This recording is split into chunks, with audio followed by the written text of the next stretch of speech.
Hey there, brave souls. Welcome to LS Horror Stories, where the eerie and the unexplained come to life.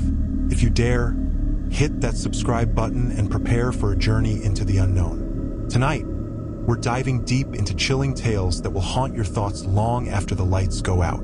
So, turn off the lights, settle in, and let's uncover the darkness together. I rushed down the stairs of the subway, narrowly making it onto the last train of the night. The doors slid shut behind me with a cold hiss, and I sank into a plastic seat.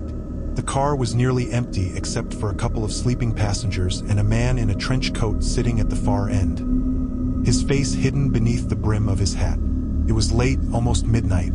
I'd taken this route hundreds of times, but tonight, something felt off. The car was too quiet.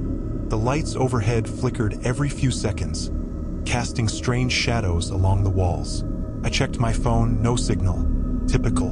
The train rumbled through the dark tunnels, the rhythmic clatter of the wheels usually soothing. But tonight, it felt more like a warning, like something was waiting in the dark.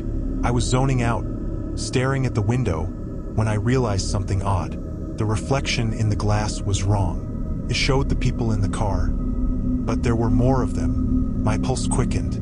I counted again. There were 3 people sitting across from me in the reflection. But when I looked directly at the seats, they were empty. I blinked, heart racing. Maybe it was just the tiredness. I tried to shake it off, but the reflection in the window, the people, no, the shapes sitting there were staring directly at me now. I could feel their cold, empty eyes burning into me through the glass. The train screeched as it slowed for the next station. The announcement crackled, distorted.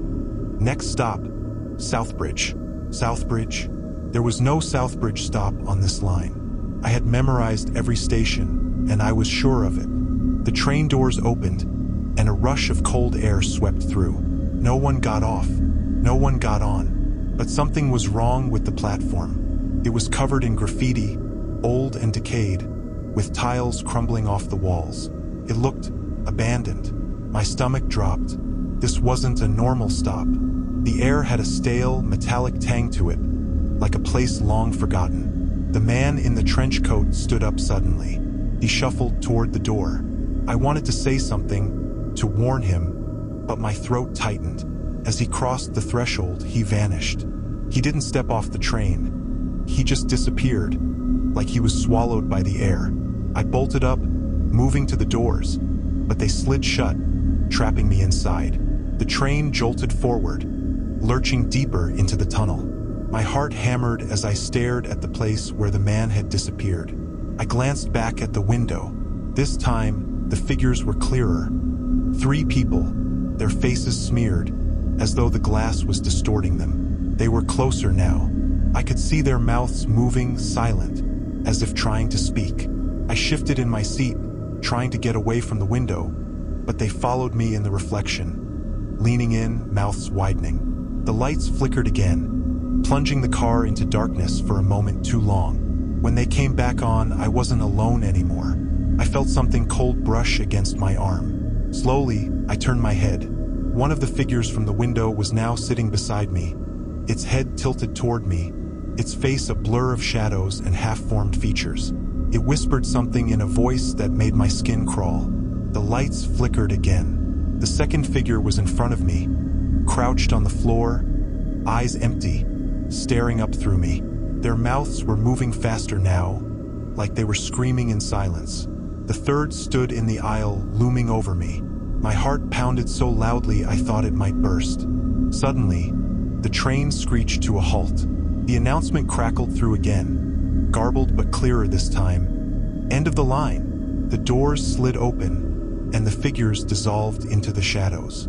I stumbled out onto the platform, gasping for breath. The station was deserted, the tiles broken and covered in grime, and the sign above read Southbridge in faded letters. The train disappeared into the tunnel, swallowed by the darkness. I stood there, alone in a station that didn't exist. No train ever came. If you enjoyed this video, don't forget to like, subscribe, and hit that notification bell to stay updated on all things creepy. And as always, if you have a horror story of your own, feel free to share it in the comments below. Until next time, see you in the next video.